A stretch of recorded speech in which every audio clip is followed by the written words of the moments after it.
세계 증시와 우리 증시를 짚어보는 시간 3분 증시입니다. 연합인포맥스 권용욱 기자 나와 있습니다. 안녕하세요. 안녕하십니까? 네, 간밤 미국 증시 어땠습니까? 네, 간밤 미국 증시는 은행권 불안이 크게 완화됐다는 인식 속에 상승했습니다. 마감가를 살펴보면 다우지수는 전장보다 0.43% 상승했고요.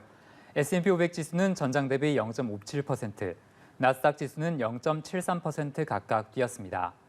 다우지수와 S&P 500 지수는 실리콘밸리 은행 파산 소식이 나오기 전인 이달 초순 수준을 회복했고요.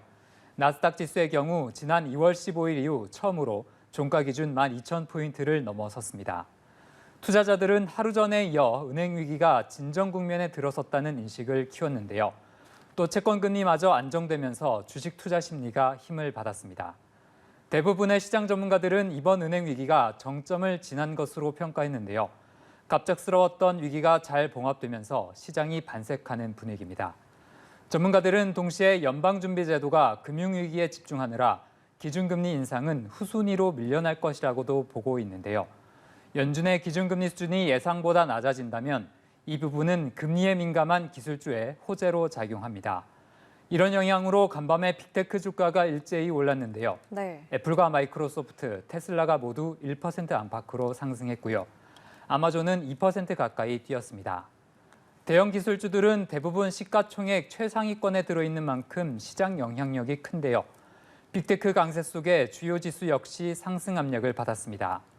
대표적인 반도체 종목인 엔비디아와 AMD 주가도 1%대로 뛰었습니다. 네, 시장의 좋은 분위기가 어제에 이어서 오늘도 이어진 것 같습니다. 또 주목할 만한 종목 뭐가 있었나요? 네, 가정용품 소매업체인 베드베스앤드비욘드 주가가 26%가량 폭락했는데요. 네.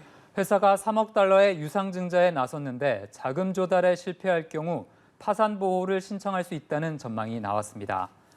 그리고 미국의 투자은행인 찰스 슈왑의 주가는 5%가량 내렸는데요. 최근 이 은행의 예금 자금이 이탈되고 있어 모건 스탠리 등이 투자 의견을 하향 조정했습니다. 네. 또 중요한 물가 지표도 곧 발표가 되죠? 네, 그렇습니다. 시장은 하루 앞으로 다가온 미국 물가지표 발표를 주목하고 있는데요. 연준이 선호하는 물가지표로 알려진 개인 소비지출 물가지수가 발표됩니다.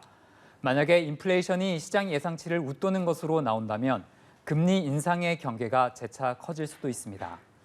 간밤에는 주요 경제지표 발표도 있었는데요.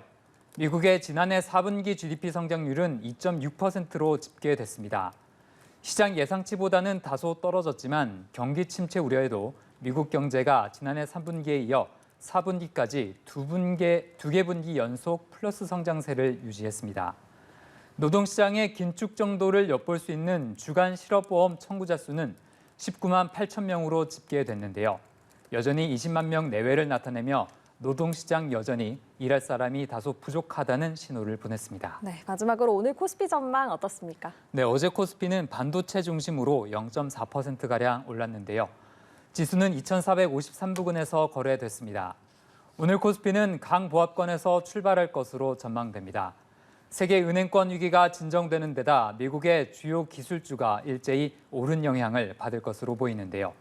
다만 미국 물가지표에 대한 경계 심리에 장중 상승폭이 크게 확대되지는 않을 것으로 관측됩니다. 네, 알겠습니다. 3분 증시 권용욱 기자와 함께했습니다. 고맙습니다.